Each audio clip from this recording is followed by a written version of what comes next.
La crise du logement dont on vous parlait cette semaine a bien des visages. Alors qu'il y a des centaines de ménages qui sont toujours à la recherche d'un appartement, d'autres sont aux prises avec un autre problème, tout un, celui de l'insalubrité de leur appartement. Gabriel Proulx. Ouais, les pneus là qui marchent. Ouais. Ouais, non? Ouais, les bêtes là.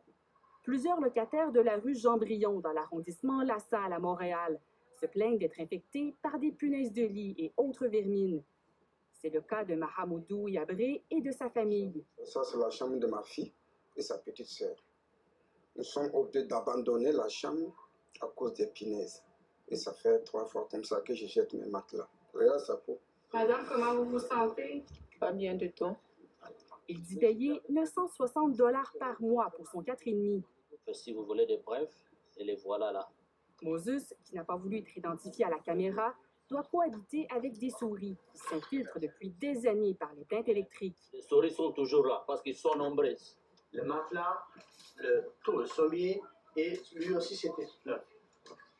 Et on était infestés partout.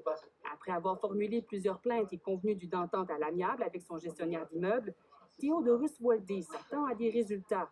Si c'est un souris, il faut le traiter tout de suite.